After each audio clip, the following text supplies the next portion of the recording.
What is religion? I will give you a simple definition, no need to beat about the bush. So religion is a respect for sense of rights, moral obligation, sanctity, what is sacred, and reverence for the maker, which is God. Now, what is God? God is a man-made concept of what is unknown to humanity, created by the system to define existence of things which is unseen or mystery to them. Now, what is the system? The government. What is the government made up of? Politics. Now, let's define politics in a simple term.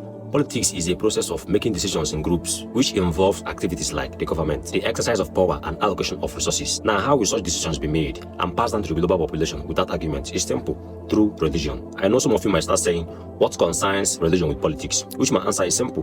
What is the pastor, the priest, and imam, or whatever Islam calls them, doing in politics? Because they are also involved in politics. You can also check it on the Google if you doubt me. So the religious jihadist war that is going on right now, who is sponsoring them? The government. Look, if you observe what is happening in the world right now and see how the Muslims and Christians are going at it, you will know that religion is nothing but a tool crafted by the elite to bring division amongst the people. Religion is a tool or a weapon used by those in power. They created this to stop people from reaching their full potentials. They made people weak and used as an instrument. You see, the school, government, and religion, they are all the same, covered in one umbrella, which is the system. Religion is used to make people think that what they are facing is spiritual.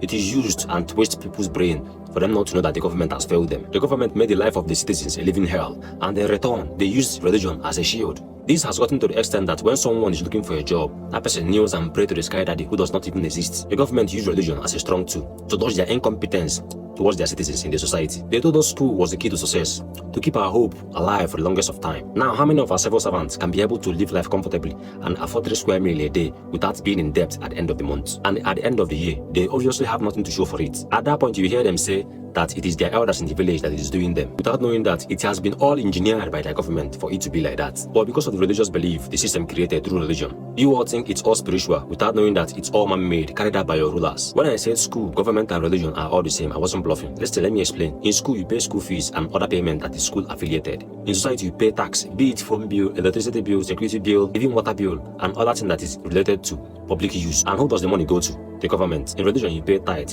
thanksgiving, offering, donation, and so on. So you pay in school, in society, and in religion. And what brought them all together? Payment. What are those payments? Tax. Now, how do you think the word tax collector came about? Let me take you down to history. The most powerful organization, which is Catholic Church, was not born out of faith at all. Sadly, even till today, many still believe that it began from devotion. But according to historical records, the truth looks far more like a carefully crafted political experiment. At that time, Roman Empire was falling apart. So Emperor Constantine realized that no amount of blood or fire will make people truly submit. So he changed his strategy.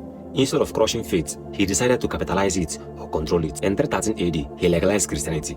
It seems merciful at that time, but it was a move of pure calculation. So 2 years later, the Council of Nicaea was held, where Emperor Constantine himself intervened, erasing the Gospels that didn't serve his political goals and reshaping what would be called the true God. And from that day on, religion became the empire's second hand, and ancient temples were turned into churches. Pagan festivals were given holy names, and even the date of Christmas came from the festival of the sun god. And faith became language of power. Forgiveness had a price. Salvation became transactions. Kings wore crowns by the church blessings, and the church ruled the world through the belief system. And to date, that tax paying still goes on. Or where do you think the money the Catholic Church makes goes to? It's to Rome, obviously. And the funny part is that even Jesus paid tax. That is where the term "give to Caesar what belongs to Caesar and to God what belongs to God" came about. So the church, the school, the government is a multi-billion-dollar investment controlled by those people who are above.